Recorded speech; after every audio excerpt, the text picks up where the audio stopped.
Assalamu alaikum everyone. My name is Mohammad Ramzan Ishtiaq and the topic that we are going to discuss today is South China Sea.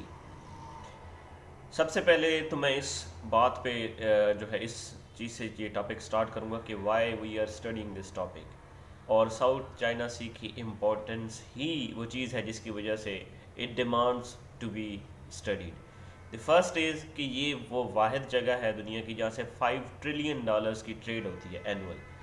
Similarly यहाँ पे 10% of the overall global fishing market है जो कि south China सी में पाई जाती है। 30% of the global trade जो है वो साउथ चाइना सी से गुजरती है, जिसकी वजह से ये बहुत ही इम्पॉर्टेंट है। कोई भी सुपर पावर दुनिया की है, अमेरिका है, चाइना है या कोई और बनता है, तो उसके लिए साउथ चाइना सी का कंट्रोल होना बहुत ज़रूरी है, क्योंकि यहाँ से 30% ऑफ द ग्लोबल ट्रेड जो है वो मैनेज हो रही है।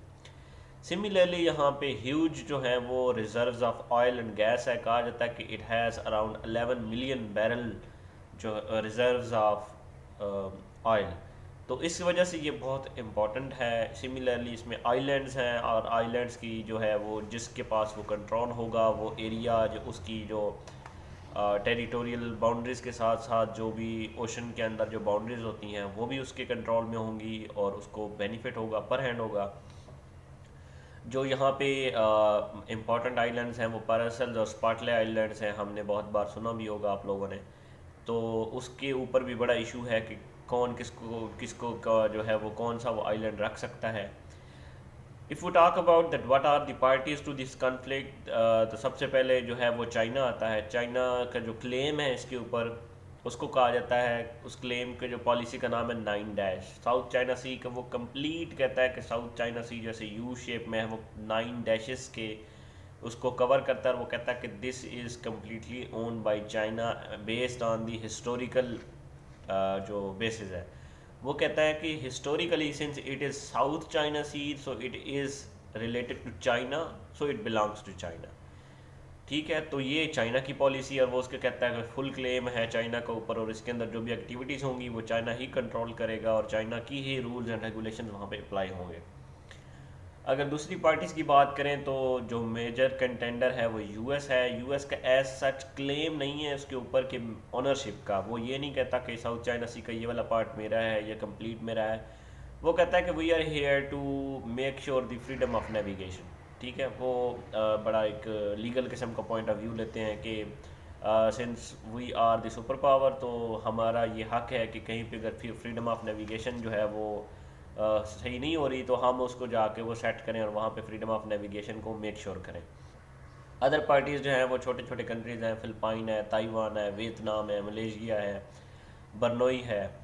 ठीक है, लेकिन ये विदाउट सपोर्ट ऑफ यूएस कुछ भी नहीं है। ठीक है, और जापान जो है उसका ऐसा किसी तरह क्लेम नहीं है, तो जापान को भी जो है वो यूएस सपोर्ट कर रहा है। यूएस क्योंकि यहाँ पे डायरेक्टली उस तरह नहीं आ सकता, तो यहाँ की जो लोकल कंट्रीज़ हैं जापान, वियतनाम, ताइवान, बर्नोई, उनको वो सपोर्ट करता है अगेंस्ट चाइना।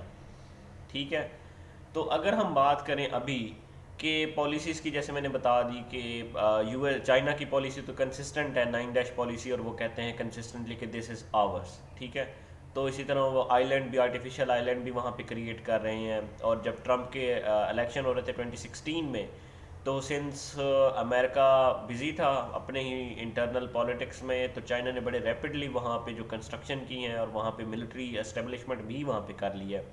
और उसने ये भी कहा है कि इस आइलैंड, अब this this is the island of China, और अगर इसकी किसी ने टेरिटोरियल बाउंड्री को इंक्रोच किया तो that will be encroachment upon the territorial boundaries of the China main land.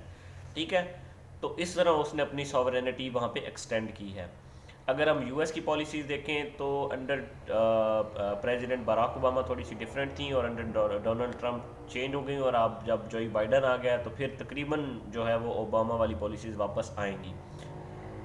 Obama की पॉलिसीज़ ये थी कि जो भी यहाँ पे कंट्रीज़ हैं उनको सपोर्ट किए जाए, उनके अलाइंसेस किए जाएँ, take them out of the China's influence और वहाँ पे अपनी डोमिनेंस क्रिएट करें। उसको कहते थे पिवट टू एशिया पॉलिसीज़, जिसमें वियतनाम, फ़िलिपाइन और इन साथ के सबके साथ अच्छे ताल्लुकात थे। और इसी वजह से 2014 में जो फ़िलिपाइन था वो केस भी लेके चला गया था परमानेंट कोर्ट ऑफ आर्बिट्रेशन में, और वहाँ पे डिसीजन भी आ गया था कि चाइना का claim of 9 dash policy is invalid.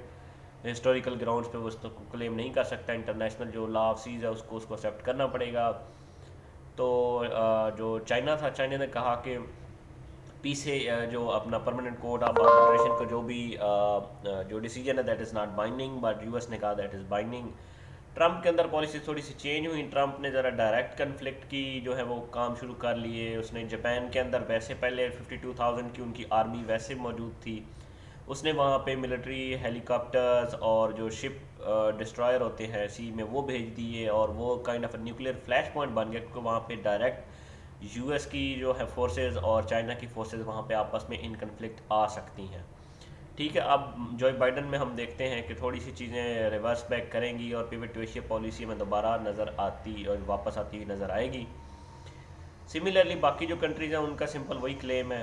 اور اگر ہم بات کریں کہ اس کی ابھی جو ہے وہ امپلیکیشنز کیا ہیں، امپلیکیشنز وہی ہو سکتی ہیں سمپلی کہ نیوکلیئر فلیش پوائنٹ ہے. اب کولڈ وار چائنا اور جو یو ایس کے بیچ میں ہے دیٹ از کوائٹ ایویڈنٹ. پہلے ٹریڈ کی فارم میں ہوئی، تو اب جو ہے وہ سی ڈومیننس میں بھی یہاں پہ وار ہو سکتی ہے. اور جو چائنا انڈیا کی اپنا یو ایس کی جو پالیسی ہے جسے کہا جاتا ہے انڈو پیسیفک پالیسی، یہ بھی اس کا ایک ہی پارٹ ہے کہ ساؤتھ چائنا سی اور اس کے ساتھ انڈیا کو ریلیٹ کر کے اپنی ڈومیننس کو یہاں پہ مینٹین رکھنا. So that was all about the topic. اور اگر ریکمنڈیشنس کی بات کریں تو سمپل ریکمنڈیشنس میں ہم یہی کہہ سکتے ہیں کہ تھوڑا سا نیریٹو کو ڈائی ڈاؤن کرنا پڑے گا دونوں کو، کیونکہ دونوں کنٹینڈنگ پاور ہیں. اور اگر کچھ بھی ہوا تو وہاں پہ نیوکلیئر فلیش پوائنٹ دوبارہ ہمیں جو ہے وہ دیکھنے کو ملے گا. سو دی need of the hour is again to sit back and decide the matter amicably. So thank you very much and اللہ حافظ.